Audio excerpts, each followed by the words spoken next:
47 کو مسجد تھی, 1949 تک مسجد رہی. تو جب کورٹ نے اس کو مسجد مانا تو ہم کیوں نہیں مانیں گے؟ ہاں اب اس میں تمہیں مل گئی, کوئی بات نہیں, آپ رہیے, بنائیے, شوق سے جو کرنا چاہو کرو, ہم بھی اس کو مسجد مانتے ہیں اور مانتے رہیں گے, یہ ایک الگ بات ہے. چلو میرے بھائیوں, اب حضرت عمر فاروق آگے بڑھے, امیر المومنین اب یروشلم کی طرف جا رہے ہیں. حضرت عمر جس اونٹ کے اوپر بیٹھتے تھے وہ اونٹ ان کا خادم اسلم چلاتا تھا. یہ طے ہوا تھا 1 میل تم پیدل چلو گے, میں اونٹ کے اوپر بیٹھوں گا, اور 1 میل میں اونٹنی کی لگام پکڑوں گا, تم اونٹ کے اوپر بیٹھو گے. غلام کو کہا نہیں نہیں آپ امیر المومنین ہیں تو کیا ہوا, تم تھکو گے, تم پریشان ہو جاؤ گے, تم ہی چلاتے رہو گے اور میں بیٹھا رہوں گا. نہیں, یہ ہمارے نبی نے فرمایا اپنے غلاموں سے اتنا کام نہ لو جو وہ اٹھا نہ سکے. ہم تم سب برابر ہیں, یہ ہمارے نبی کی تعلیم ہے. غلام اور امیر سب برابر ہیں, آقا اور غلام سب برابر ہیں. 1 میل عمر بیٹھتے تھے, 1 میل ان کا غلام بیٹھتا تھا. غلام بیٹھتا تھا تو عمر اونٹ کی لگام پکڑتے تھے, اور عمر بیٹھتے تھے تو ان کا غلام. اسی حال میں بیت المقدس آ گیا. بیت المقدس اور بیت المقدس پر یروشلم کے اندر تمام یہودی اور عیسائی کھڑے ہیں. آج عمر کو دیکھنا چاہتے ہیں کہ کون ہے مسلمانوں کا قائد, کون ہے مسلمانوں کا لیڈر, کون ہے اسلام کا ہیرو. آج دیکھیں کون ہے جس نے چپے چپے پر اسلام کا جھنڈا لہرا دیا. وہ دیکھنا چاہتے تھے, لائن میں کھڑے ہیں, دیکھنا چاہتے ہیں. لیکن اتفاق دیکھیے, جب یروشلم آیا, بیت المقدس آیا, 1 میل رہ گیا. حضرت عمر فاروق کی اونٹ سے اترنے کی باری آ گئی, اور لگام پکڑنے کی باری آ گئی, اور ان کے غلام کو اونٹ پر بیٹھنے کی باری آ گئی. الٹا. اب حضرت عمر نے کہا آہا روکو. غلام کہتا ہے چپ, 1 میل لے چلوں گا میں. حضرت عمر نے کہا اونٹ روکو. غلام کہتا ہے امیر المومنین آپ لگام پکڑیں گے میں بیٹھوں گا, لوگ کیا کہیں گے, آپ کی عزت کا جنازہ نکل جائے گا. حضرت عمر نے کہا اگر میں اونٹ کے اوپر بیٹھا رہا اور تو لگام پکڑا رہا تو اسلام کا جنازہ نکل جائے گا. میری عزت کا جنازہ نکلتا تو نکل جانے دے, اسلام کا جنازہ نہ نکلنے پائے. روک. اس نے کہا نہیں روکوں گا, امیر المومنین آپ بیٹھے رہیے, آپ امیر ہیں. آپ اس حال میں حضرت عمر کود گئے. چل چل میرا حکم ہے, چل بیٹھ اوپر. بیٹھ گیا. بات کیوں نہیں مانے گا امیر المومنین, اچھا نہیں لگ رہا, اچھا ہم تم دونوں پیدل چلیں. کیوں, بیٹھو تمہاری باری آئی, بیٹھو. بٹھا دیا اور لگام پکڑ کے چل رہے ہیں بیت المقدس تک. یہودی اور عیسائی مسلمانوں سے کہہ رہے ہیں تمہارا امیر المومنین وہ ہے جو اونٹ کے اوپر بیٹھا ہوا ہے, بڑا پتلا دبلا ہے لیکن بڑا طاقتور ہے, پورے اسلام کا پرچم لہرا دیا. وہ امیر المومنین ہے جو اونٹ کے اوپر بیٹھا ہوا ہے. اور مسلمان کہتے ہیں نہیں, اے یہودیو, اے عیسائیو, میرا امیر المومنین وہ نہیں ہے جو اونٹ کے اوپر بیٹھا ہے. ہمارا امیر المومنین تو وہ ہے جو اونٹنی کی لگام پکڑے ہوئے ہے. اس کی باری پکڑنے کی آ گئی, اس نے اپنا حق اپنے غلام کو نہیں دیا, اس نے اونٹنی کی لگام پکڑ لی اور غلام کے اونٹ پر بیٹھنے کی باری آ گئی. اس نے اس کو اونٹ پر بٹھایا کیونکہ وہ سب کچھ کر سکتا ہے لیکن انصاف کا گلا نہیں گھونٹ سکتا, نیائے کا گلا نہیں گھونٹ سکتا. حضرت عمر اسی حال میں اونٹنی کی لگام پکڑ کر بیت المقدس کے دروازے پر پہنچے اور وہاں کھوٹی سے اونٹنی کو باندھا. مسجد کے اندر گئے, 2 رکعت نماز پڑھ کر باہر نکلے. جب باہر نکلے تو حضرت عمر کا یہ عدل, یہ انصاف دیکھ کر دروازے کے باہر بہت سے یہودی اور عیسائی ایسے تھے کہ ان کی زبان سے کلمہ نکل رہا تھا, اشہد ان لا الہ الا اللہ واشہد ان محمدن عبدہ ورسولہ. عمر تیرے انصاف کو دیکھ کر مجھے حیا آ گئی, اب اسلام قبول کرنے کے علاوہ میرے پاس کوئی چارہ نہیں. یہ عدل اور یہ انصاف اگر ہمارے ملک کے اندر قائم ہو جائے, امیر اور غریب کے درمیان سے فرق مٹ جائے, تو میرے بھائیوں اس دیش کے اندر امن اور شانتی کی گنگا بہنے گا. یہ ہونا چاہیے. ہمارا ملک دنیا کا سب سے بڑا سیکولرزم ہے, جمہوری ملک ہے. یہاں سے زیادہ جمہوریت، یہاں سے زیادہ اپنی بات کو پوری آزادی کے ساتھ کہنے کا ادھیکار کسی دوسرے ملک کے اندر نہیں ہے. اور یہ ہمارے دیش کے پردھان منتری مودی جی کی دین نہیں ہے، یہ مت سمجھنا. یہ گرہ منتری جی امت شاہ کی دین یہ نہیں ہے. یہ اپنی بات کو آزادی کے ساتھ کہنے کا حق ہمارے اس دیش کے سنویدھان نے، قانون نے ہمیں دیا ہے. بابا امبیڈکر نے دیا ہے، ان کے بنائے ہوئے قانون نے دیا ہے، مہاتما گاندھی نے دیا ہے. میرے بھائیوں، یہ کسی کی ببوتی نہیں ہے، یہ ایک سنویدھان نے یہ حق ہمیں دیا ہے، قانون نے ہمیں یہ حق دیا. اور ہم اسی قانون کی دہائی آج جتنی بھی جگہ پرامن پروٹیسٹ احتجاج ہو رہے ہیں، جتنی بھی جگہ ہو رہے ہیں، یہ کیا ہے؟ یہ احتجاج اسی سنویدھان کا ایک حصہ ہے. ہمیں سنویدھان اجازت دیتا ہے. شاہین باغ پہ بیٹھی ہوئی عورتوں کے بارے میں بھی سپریم کورٹ نے کیا کہا ہے؟ کیا کہا ہے؟ یہ کہا ہے کہ راستہ نہ روکا جائے، لیکن پروٹیسٹ، احتجاج ان کا سنویدھانک رائٹ ہے، ان کا سنویدھانک حق ہے. ٹھیک ہے، راستے پر سپریم کورٹ جو فیصلہ کرے گا ہم اس کو بھی مانیں گے. میرے بھائیوں، ہمیں اس دیش میں رہنا ہے تو سنویدھان کو ماننا ہے. ہمیں اس ملک میں رہنا ہے تو ہمیں سنویدھان کو ماننا ہے. اور کیوں نہیں مانیں گے؟ اس دیش سے محبت، اس دیش سے پیار، یہ ہمارے نبی نے ہمیں بتایا ہے. آپ کو معلوم ہے؟ اور میڈیا والوں سنو، ہم سے زیادہ دیش بھکتی کی تقریر کون کرے گا؟ سنو، ہمارے نبی جب مکہ سے نکالے جا رہے اور مکے میں جب پریشان کر دیا گیا، مکہ چھوڑ کے جب مدینے جاتے ہیں تو آپ آخری دیدار خانہ کعبہ کا کرتے ہیں اور اس کا گلاف پکڑتے تو روتے ہوئے کیا کہتے ہیں؟ اے کعبہ، مجھے تیرے باشندوں نے مجبور کر دیا ہے. اگر مجھے تیرے باشندے مجبور نہ کرتے، مجھے اس مکے کے رہنے والے اگر مجبور نہ کرتے تو میں تجھے چھوڑ کے کبھی نہیں جاتا. جب آپ گئے، سنیے وطن کی محبت، جب آپ گئے مکے سے نکل کر مدینے کے بارڈر میں قدم رکھتے ہیں تو پلٹ کے پھر مکے کی طرف دیکھتے ہیں. مکے کی طرف دیکھنا اس بات کا اشارہ ہے کہ وطن کی محبت ہمارے دل سے نہیں نکل رہی ہے.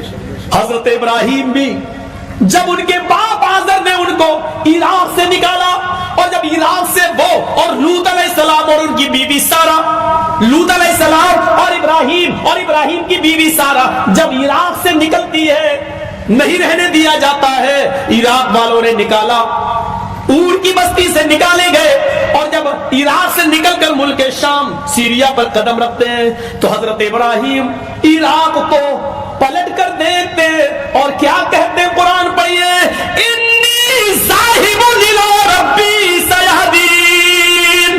اے عراق، اے میری بستی، اے وطن، میں تیری محبت کو خیر آباد کہہ کر، میں تیری محبت کو قربان کر کے میں اپنے رب کی طرف جا رہا ہوں. جہاں وہ لے جائے گا میں اس بستی کی طرف جا رہا ہوں. یہ نبیوں نے ہمیں بتایا، یہ رسولوں نے بتایا کہ وطن کی محبت ہمارے دل سے نہیں نکلنا چاہیے. یہ ہمارے قرآن کی تعلیم کا حصہ ہے. میں کیسے اس دیش کی محبت کو اپنے دل سے نکال دوں؟ میں اس دیش سے پیار کیسے اپنے دل سے نکال دوں؟ یہ ہمارے ایمان کا حصہ ہے کہ ہم اس دیش سے پیار کریں، اس دیش سے محبت کریں. مدینہ جانے کے بعد پڑھیے میرے بھائیو زاد المعاد ابن قیم کی، مدینہ جانے کے بعد اللہ کے رسول جب مدینے میں سوتے تھے تو سوتے ہوئے آدھی رات کے بعد کروٹ آپ کی، چہرہ آپ کا مڑ جاتا تھا. صحابہ نے کہا آپ کا چہرہ ادھر کیسے گھوم جاتا ہے؟ آپ نے پوچھا صحابیوں جانتے ہو ادھر کیا ہے؟ صحابہ نے کہا نہیں. کہا ادھر میرا شہر مکہ ہے اور وطن کی محبت میرے دل سے نہیں نکلتی، مکے کی محبت میرے دل سے نہیں نکلتی. میرے بھائیوں، وطن سے محبت کرنا یہ ہمارے نبی نے ہمیں سکھلایا ہے، یہ اسلام نے ہمیں بتایا ہے. اس لیے اس وطن سے ہمیں اور آپ کو سب کو پیار کرنا چاہیے، محبت کرنا چاہیے. اس لیے یہ بھی گزارش ہے آپ سے کہ احتجاج کرو تو پرامن کرو، لیکن دیش کی سمپتی کو نقصان بھی نہیں پہنچنا چاہیے، توڑ پھوڑ بھی نہیں ہونی چاہیے. اس لیے کہ یہ دیش ہمارا ہے اور دیش ہمارے گھر کی طرح ہے اور اپنے گھر کو کوئی نقصان نہیں پہنچاتا. میرے بھائیوں، ہمیں اور آپ کو اس دیش کی سمپتی کو نقصان نہیں پہنچانا چاہیے. جو اس دیش کی